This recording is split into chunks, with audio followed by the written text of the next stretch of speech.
time. So I think college students have amazing capacity when they're bored to amuse themselves. I went to a small college in rural New Hampshire. This was before cable TV, before internet, and we usually amused ourselves in the evenings by studying, listening to albums, and coming up with wacky ideas that we thought were brilliant. One of those evenings, a couple of us came up with this idea that we were going to write complaint letters to companies and hope we were going to get some free products.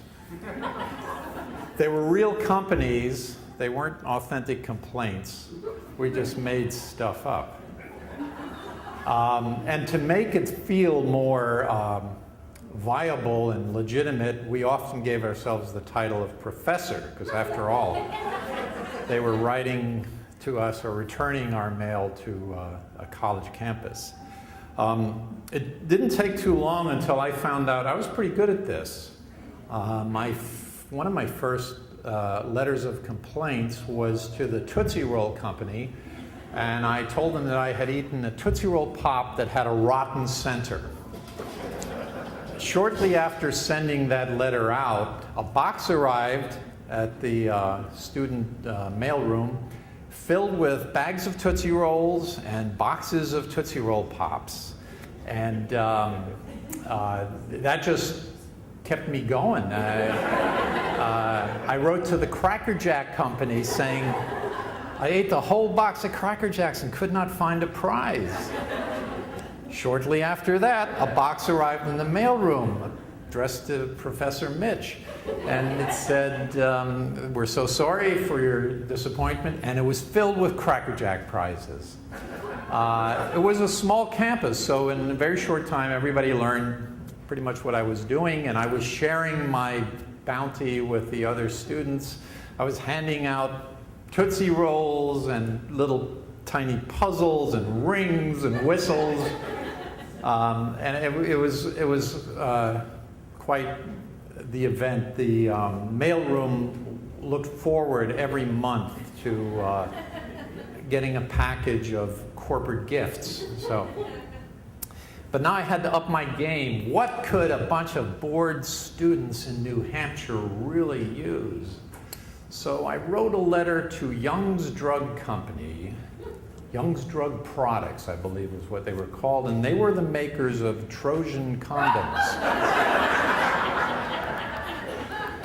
I said, I bought one of your products, it was defective. I believe I've gotten my girlfriend pregnant. This was that one time that I wish I had written to somebody else. No package arrived, no products. But one of the kids from the mailroom came into the kitchen in the cafeteria where I was washing dishes and said, there are two guys in suits out in the lobby looking for you. I said, this can't be good. So I took off my dirty apron, I found a table, and I sat down, and these two guys came in and introduced themselves. They said, we work for Young's Drug Products, and the corporate office has asked us to pay you a visit. It was a small campus, as I said. Everybody in that room, everybody in the dining room knew what I was up to, and I felt all these eyes on me. So they said, we're very sorry to hear about your problem with our product. And I said, hey, you know what? It's all taken care of. It's good. Be on your way. It's all good. They said, no. We feel terrible. We go through great lengths to test our products, and we have very high standards, and this is very unusual that this would happen. And matter of fact, we have product we know is good out in the car.